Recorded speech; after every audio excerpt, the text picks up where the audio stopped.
Hello, it's Elizabeth Busby here, and welcome to Discerning Marriage. Today, I am absolutely thrilled to have company on my show. You guys know how much I love people, so I'm really excited to be joined by fellow Aggies, Texas A&M, Jackie and Erin. They are with Natural Womanhood, which is a culture-changing organization that talks about the beauty and dignity of women. And men who are watching this is valuable for you too. Please do not click away because there's so much gold here for you too. We're going to be talking about their organization. We're going to be talking about their Cycle Mindfulness Clubs, which are so incredible and awesome. And I am pumped for this episode. So welcome, Jackie and Erin. Hello.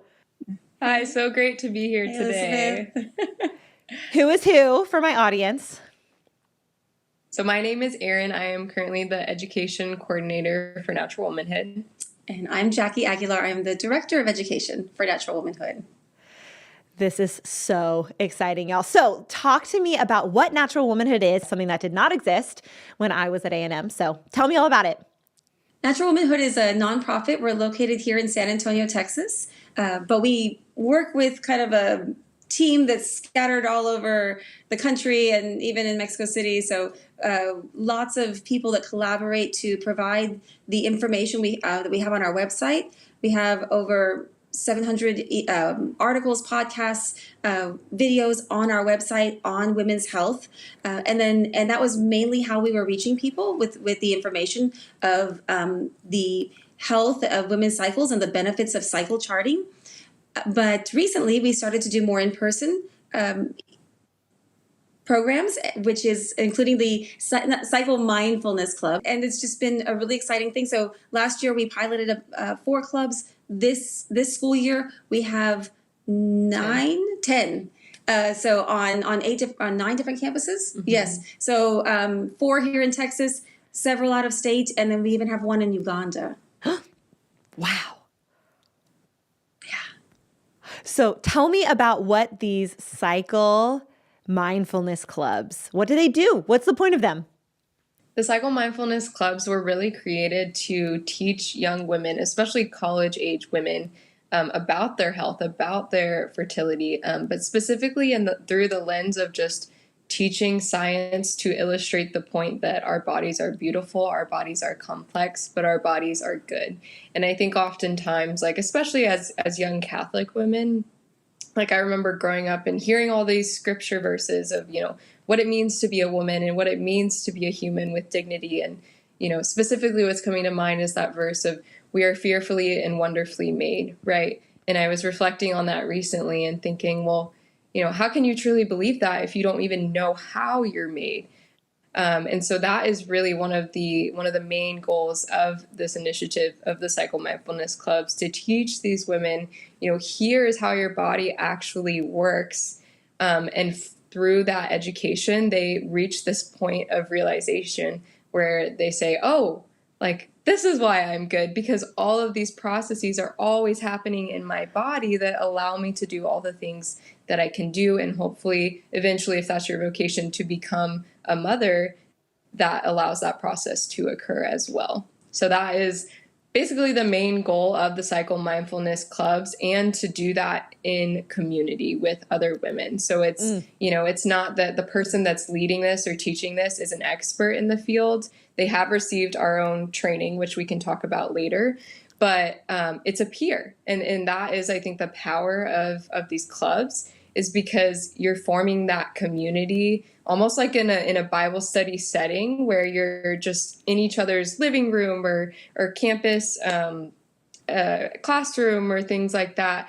And you're just talking about your cycles and sharing your experiences with your own cycles, with your view of femininity, all of these things. But it's all geared towards seeing your femininity as the gift that it is and with the beauty that it contains. Y'all, this is life-changing. I can only imagine how beautifully intimate those groups are, to be able to have the freedom to talk about your own body, it's almost like you get all of the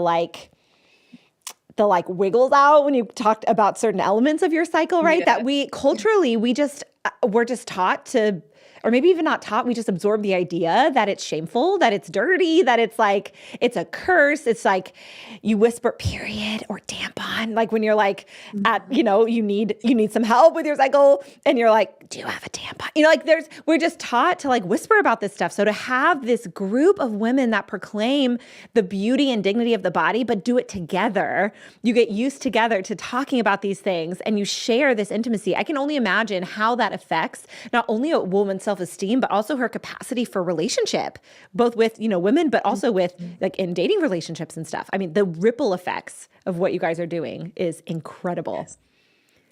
Exactly. And I think too, like what you mentioned about relationships, a lot of times we focus on, right, like forming the individual's identity before they enter into these relationships so that they know their self-worth, they know what they bring to the table, they know what it even means to be a woman or a man. And so in this case, when it comes to women, as we were going through these clubs, and I led one of the Cycle Mindfulness Clubs last year, and what I noticed was we're going through the clubs, we're learning the science, we're learning the facts, and it's just everyone was so struck with awe of like, wow, like we were made so intricately, and our cycles are such a gift. They inform us whether or not we're healthy.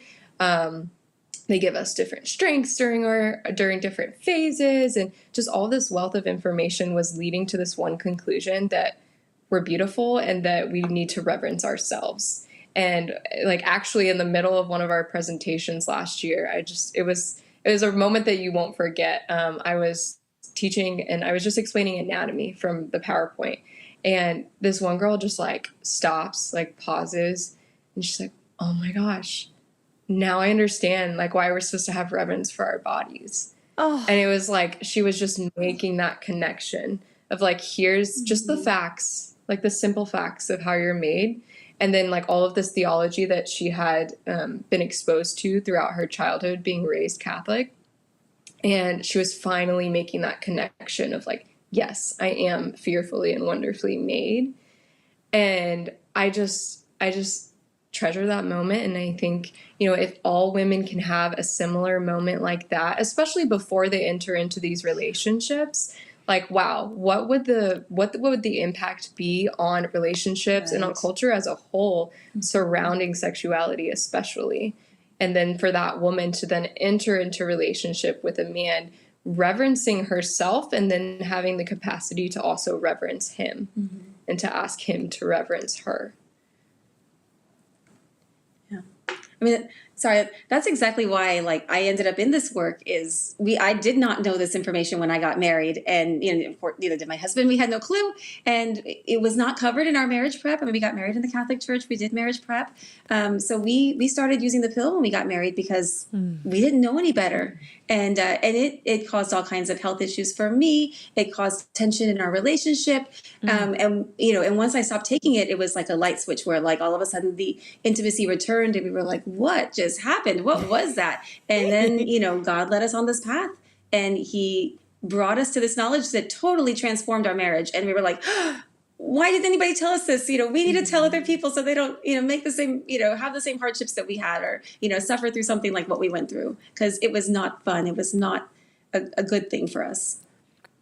Oh, that is so huge. I want to shout this from the rooftops. I am so glad y'all are doing this. We have been fed a lie.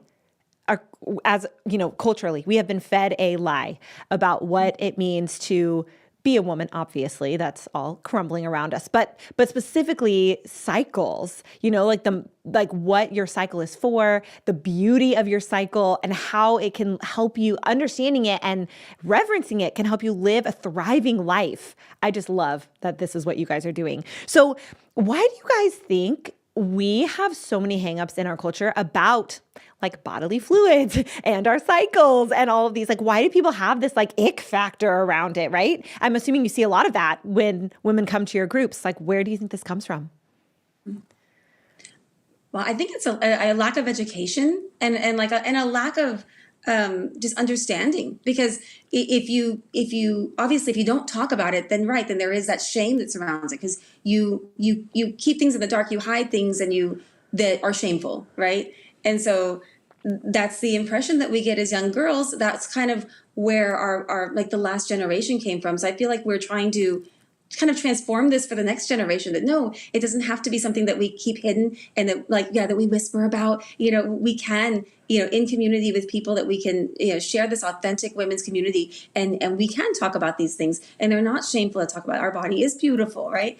And so I think from, this initiative, we also have a program for moms to educate their daughters as they're entering puberty. So they learn this truth right from the beginning, right? So hopefully we can catch them one way or another, and we can change the next generation of women that are not ignorant about their body. Because if you're ignorant about your body, you're more easily to be, manipulated or told lies to, just fall for whatever the culture is trying to feed you. So it's like, no, let's give them a healthy foundation of truth, so that they can go out as confident, empowered women. Mm-hmm.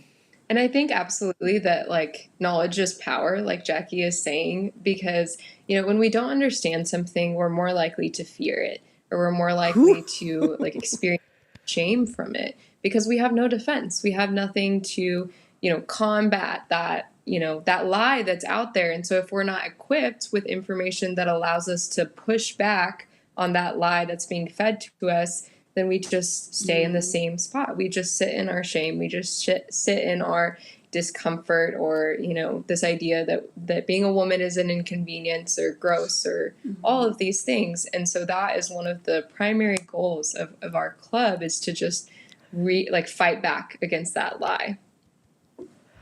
Yeah, I get so empowered thinking about the church militant, this is a part of our role as the church militant, to fight for truth. And I think this is so important in this day and age where people don't even know what a woman is anymore, right?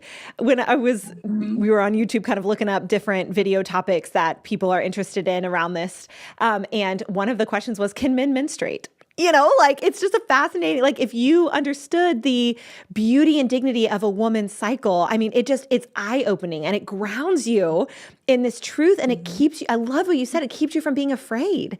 You don't have to fear this. You don't have to fear this. And in fact, you can change it to be something really empowering, to live freely, to embrace your dignity. And oh my gosh, the idea, okay, my kiddos are really little, far from puberty, but I am pumped to use your stuff when they're a little bit bigger. This is so great. I'm so happy. Okay, so a lot of my audience, a lot of our YouTube audience is actually primarily male. So I know the clubs specifically are women, obviously, but what benefits can a man have by learning about his cycle? And does Natural Womanhood have anything to offer men that are just curious? They probably have no idea. They maybe know what a tampon is if they had sisters. But talk to me about this, empowering men to understand the beauty and dignity of cycles. Yeah, there's actually we have a writer that's recently started writing for our website, that he's male, he's a guy, and he gives that male perspective on, what men's maybe responsibility is in guarding a woman's health, Nice. and because a lot of times it's, that's what we're told in society. Even that's what my husband thought. Well, it's her decision, it's her body, so if she wants to put these things into her body, that's up to her, right? And I don't really have a say. I can't tell her one way or the other. And understanding that a woman in a state of health is a woman that is capable of conception, right? Just understanding that basic science that if a woman is healthy, then she is capable of conceiving a child, right? So if there's something blocking that natural process in her body, then she's actually in a state of unhealth, right? She's not in a state of health. That's the opposite of what it means to be a healthy woman. So just understanding that, and then understanding too that women have a different hormonal pattern than men do, right? Our their testosterone is, waning throughout the day, but it's basically consistent, right? And we change every day of the month. And so we're literally chemically different every day of the month. So if one day we're definitely more social and high energy and extroverted, and then the next day we're, just wanting, maybe to be more low key and by ourselves and a little more introspective, that's exactly who we are as women. That's not because we have some kind of mental illness or no, that's exactly the way we're supposed to be. So, in loving your mother, in loving your sister, and loving the women around you, having this awareness of how God made them, just the way they are, that we can love, that women should be loved just the way they are. you know, especially in a society that's sending so many mixed messages about what it means to be a woman, how you're supposed to act as a woman. I think it's just so important for men to understand that women don't need to be at war with their bodies. Like, in fact, like our true power is like when we embrace our femininity, and like Jackie was talking about, that hormonal rhythm that is cyclical. It's not linear like men's, but actually, like when you embrace that, that's where the power lies. And also too that that when this is embraced, like women find true freedom in this, because there's no expectation that, you know, I need to be showing up this way all the time. But no, like that can change, and that's a beautiful thing.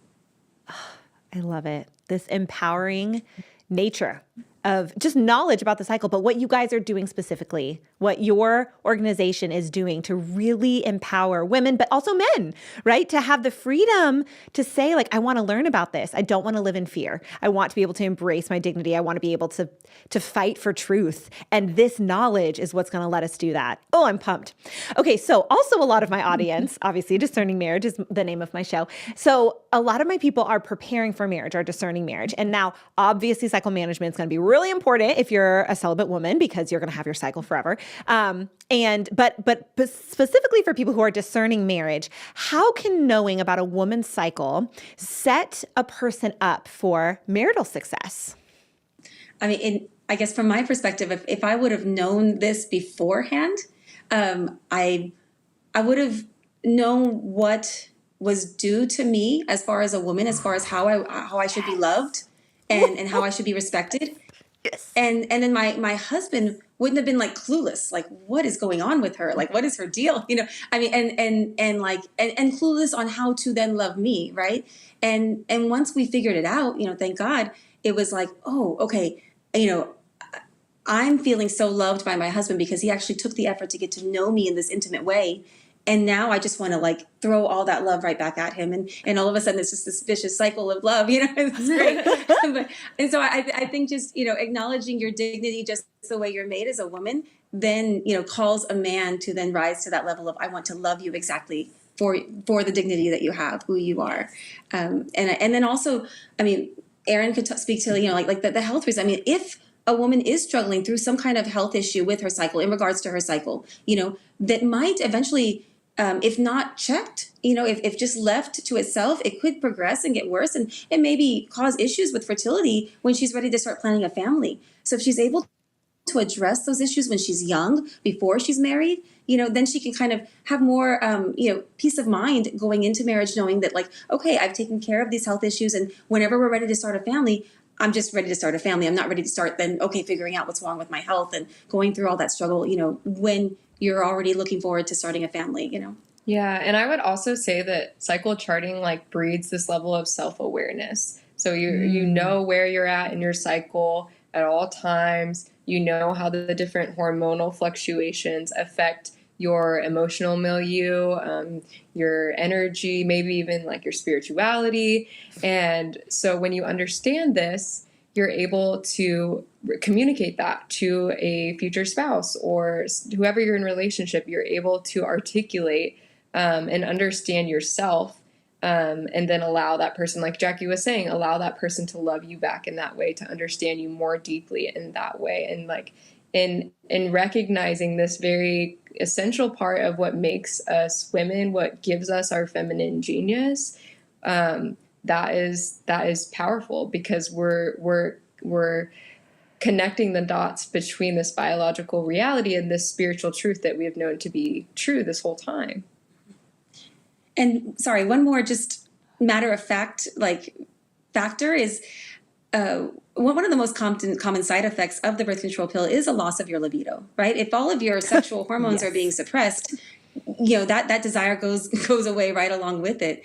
And that was the main side effect that I felt. And so being a newlywed that was not interested in intimacy at all was really a big problem in my marriage. And that's something that I wouldn't wish on anybody. You know, I would want people to know that, you know, you want to have desire for your husband. That's a good thing, you know? And I think every man would want their bride to have desire for them. And I don't think men know. I don't think men realize, right, that the birth control pill can suppress that, because I don't even know that most men, maybe even most women even know at what point in the cycle a woman is most interested in intimacy, right? Like that, even just that basic science, so empowering, so empowering. So I'm curious about y'all's thoughts on how knowing about a woman's cycle reveals that beauty of God.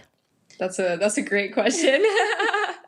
Yeah, I think, and I experienced this firsthand. It wasn't something that I honestly expected when I started leading one of the Cycle Mindfulness Clubs last year.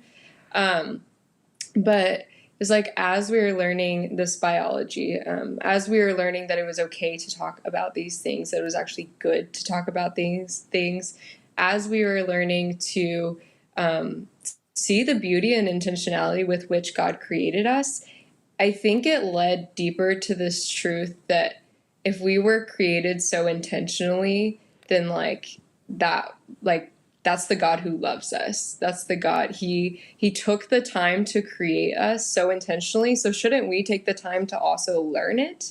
If he is this like great scientist, and like, at least for me personally, I think it was also like the health aspect, because, a lot of, unfortunately, doctors nowadays, modern medicine says that NFP doesn't work, all these different things. They're not taught it in medical school, right?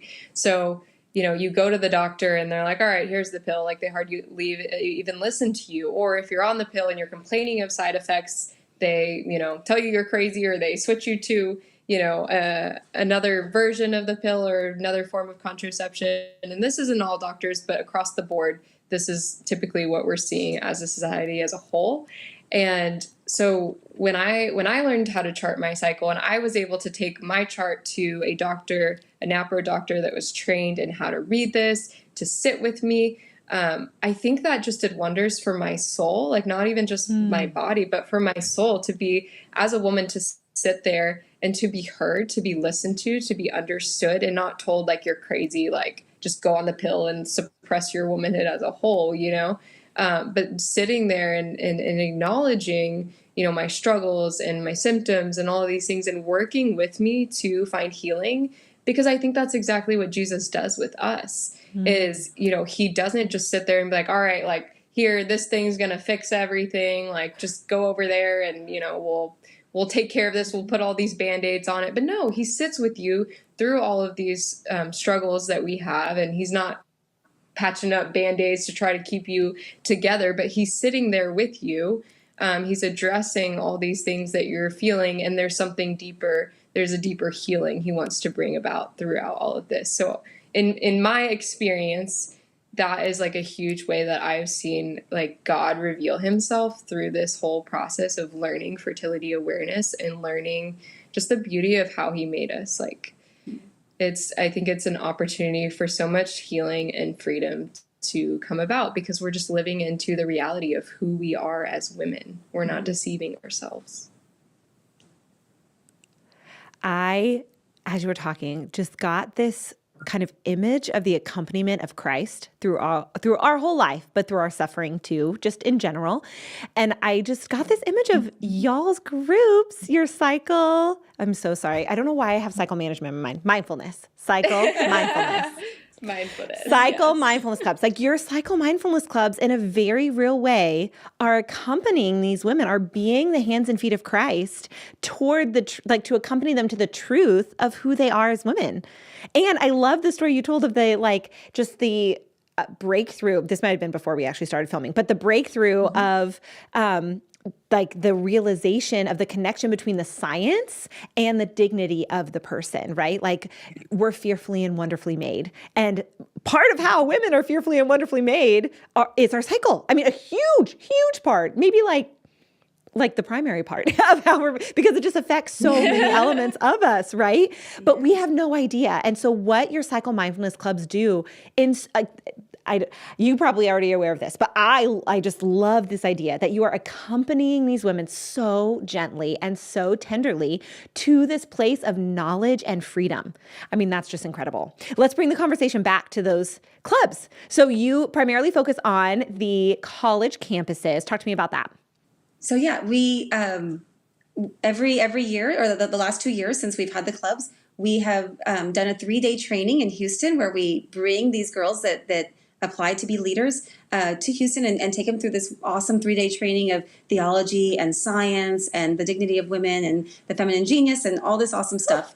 And then they get presentations from experts, and then they are equipped to go out into their campus and, invite friends and women just that they know they're on their campus to join their club. I mean, a small group. It doesn't have to be a big group of women, right? Because it's an intimate setting. And then they meet weekly and go through the curriculum that we've already put together and we've provided, and they learn together and they have intimate discussion, and we kind of create this culture of this is what we believe that the woman is. This is the dignity of the woman, and we explain that every single meeting through like these statements that we read. I know it seems odd at first, but like the women kind of take a hold of it and they make it their own. And so yeah, and that kind of creates that community and that bonding. Like it's almost this ritualistic way of defining like this is what it means to be a woman, our dignity. And then and then they slowly learn. And a key component of that too is starting to chart. It's just that basic self-awareness, not in any specific method, because we're not teaching that, but just the basic self-awareness of what your chart or what your cycle looks like on a monthly basis, and do you have any concerns health-wise, or just be aware of yourself, right? So having practiced natural family planning as a married woman, I'm just curious, because I maybe have some followers who are curious too. You're not teaching a specific method. You're teaching more of the awareness of their cycle. But are you comfortable sharing what method you use to chart? Is it like, how do you do that? So we offer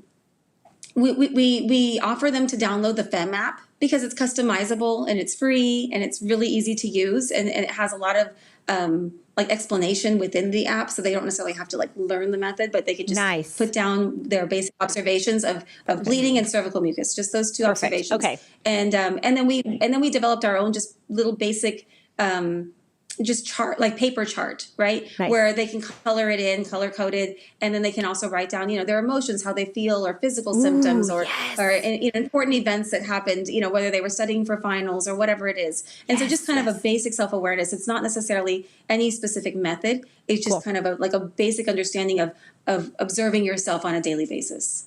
Beautiful. And you walk them through. So anybody who comes to these clubs, they don't have to have any prior knowledge. Right. Correct. Beautiful. Yeah. Beautiful. So at the clubs, you both do the kind of education. It looks like you have a curriculum that you're going through, but you're also, are you teaching the cycle, the charting, or do you do that at the beginning and then they're doing the cycle charting as they go, and then they come to the meetings primarily for the education and for the community? Like, kind of how does that all fit together? I'm fascinated by this. Oh my gosh. This is so great. Yeah, so the beginning of the club is just teaching that basic introduction to charting, how what you might be looking for to observe, and then encouraging them to start that practice. Not everyone is it's not like a requirement to be in the club. You can still be in the club if you're not charting, but we do encourage it because that's how you'll get the most out of the club, and that's how you'll be able to develop this self-awareness. So we encourage them to start charting right after they learn at the beginning of the club. And then we have a set curriculum that we go through throughout the whole school semester. So topics like ovulation, common cycle problems, anatomy, sexual desire, and self-control, how that's impacted by hormones, right? Yes. Good cycle health practices, and giving them resources for if they do experience health issues or concerns, that we have references that we can give them for providers who would be able to look at their charts and sit with them and help them figure out the root cause. Y'all, this is amazing. And I know we're talking mostly about the clubs, but I also know that I have some people who follow us on YouTube who are married. Can you talk briefly about the mother-daughter one that you have? I know that's not the main purpose, but I love that. I know. Sorry, yeah. So it's a video series of 10 videos, and you can watch them at your own pace. They're less than 10 minutes each, so it's like little snippets of information for you and your daughter to watch together. Just as you feel like she's ready for the information. The changes of puberty, why they happen, what their purpose is, because all those changes are really indicating that the potential for motherhood, right? That's why all these changes happen, and then. Yeah, kind of similar. We go through anatomy, we go through hormones, just so they have a full picture of how their body is made. And then at the end, we kind of conclude it with, if you're made this awesome, what does this mean for your value, your worth, how you should be respected? There's a bunch of PDF guides for moms, with discussion questions and a full review of the science. So that any question their daughter comes with, they will be equipped to answer it. That is incredible. I'm like almost speechless, which is very hard to do for me. I am so happy that you guys are doing this. And I will say, do you have anything for dads yet? So it's called the Mother of Preteens. We're probably going to rename it just kind of Cycle Mindfulness for Teens, maybe, because it's very similar, just geared towards their age level. And really, if there was a dad, that wanted this information for his daughter, maybe, he's a widow or I don't know, whatever the case may be, he could still use this information with his daughter too. I have a son too, and I would love for him to learn about how awesome his body is and what his purpose for his body is. But we're natural womanhood, so we're just not there yet. You're following the charism of the Lord. You're following where the Lord is leading you. But oh my goodness, the potential for what you guys are doing. There's so much out there. But what you have right now is beautiful. Okay, so do you have anything? I want to say one more thing about the club. Obviously, I haven't been in them, but I would have been all over this. My girls and I would have been all over this at A&M. Oh my gosh. So I love that you're at A&M. If you weren't there yet, I would have told you to go because I'm sure they're thriving there. But one of the other things I think this taps into, if you have anything to add, Erin in particular, is there's this longing to be seen and known and loved for who you are. Everybody has that. There's this longing for deep, real community, for accompaniment just through life, to not be alone. Mm-hmm. And to have this group of women who are meeting and talking about something that's so deeply personal, but in such a safe, protected space. Mm-hmm. The friendships that must come out of this. I can only imagine what that's like. Do you have can you speak to that at all? That's a side benefit, obviously, but I just am so struck by the beauty of what you're creating. I'm still such good friends. The best friends of my entire life are my girls from college. I can only imagine how this would allow for that level of deep bonding together. Can you speak to that at all? Yes, exactly. That was one of the really cool things that happened that I wasn't even anticipating. But a lot of my close friends were in the club because I was like, hey, I'm starting this thing. You guys should come be involved. And wow, yeah, the fruit. We saw each other on such a deeply personal level, through learning this experience. And even I can think of a few examples of just by communicating and knowing where our friends were at in our cycles allowed for such an opportunity to just serve each other and love each other better. And even understand if I wanted to have a tough conversation with a friend about something, knowing where she was at in her cycle was actually super helpful because I could use that information to figure out a time when she might be more receptive to talking about it with me. And one of my close friends, I remember a time when she was on her period and I was near in my fertile window. So I had a lot of energy. She didn't. She was kind of in a lot of pain, all these things. And so I had an opportunity to serve her. And then when the tables turned, she had an opportunity to serve me. Oh. And so it was just cool that because of this knowledge that we both shared, we could do that for each other. And we can still continue to do that for each other. And my friends, that's a big part of when we call and we catch up, our cycles are included in that conversation because you said, it's such an integral part of who we are, how we made, and it impacts how we feel, how we perceive the world, how the world perceives us. So yes, it was a huge, unexpected, honestly, but beautiful benefit to these clubs and to just strengthening those friendships that were there and creating more friendships for the people that didn't know each other that were in the club. I mean, the girls like took it to a whole nother level. And when we learned that like you look the most beautiful when you're ovulating, this was like the like St. Mary's. St. Mary's is the Catholic center at A&M. If you don't know, this was like the St. Mary's like women's compliment. Was like all the girls in my club started going around and be like, "Oh my gosh, are you ovulating? Like you look so beautiful today." And this is how the culture has changed people. Amen. I know it was just so beautiful. Yes, to see that and to see like this knowledge just permeating into the Catholic community at St. Mary's, and all these girls like have shared that they've gone and shared this information with like, you know, we've all like moved to different places now, and they continue sharing this information with their peers. And it's always like, why didn't I know this? Like, I want to know this more, and tell me more about like how I function, you know? So women are just yearning for this information. And once they learn it and they can embrace it, so much freedom and so much capacity for depth there. This is amazing. I'm really struck by how different this is from typical cultural dialogue. Like, I wonder if my comment section is about to explode about how different this is than how, like, what an odd way to speak. What a we, you know, like to talk about that on the phone with your girlfriends. But you guys, we're all kind of collectively wondering what to do about this culture that's falling apart. And like, you know, we're wanting to welcome, especially people called to marriage, wanting to welcome children in and trying to figure out how to give them a really good, solid grounding in the truth and in beauty and in goodness. I am so struck. Mm-hmm. This is one of the huge answers. If we can bring all of this beauty of the woman's body into the light and have it just be part of normal conversation and be totally part of how we relate to each other, I mean, this is one of the keys, I am convinced, which is just like applied theology of the body. You know, like Jamie T talks about how the body speaks a language. Yes. Right? Like he talks, this is it. Yes, like it's that theological time bomb set to go off with all these consequences. And I am just so convinced that what you guys are doing at Natural Womanhood is one of the ways that this theological time bomb is going to go off, right? Like it's actually the practical lived experience of this beautiful theology. And I love that. I love it. So you mentioned that there are applications. Talk to me about that.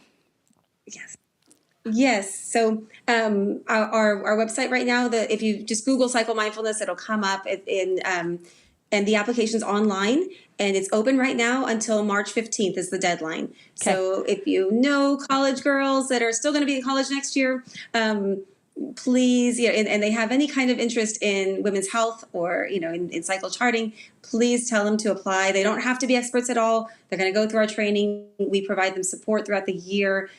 So, you know, they're in good hands, and it would be an awesome experience for them. And just as another note to this training that we've been referring to that happens over the summer for the leaders, it's all expenses paid. So we incur the cost of, you know, flying people in, making sure that everyone gets to this training that will be in Houston. So if the finance is an issue, then we cover that. Amazing.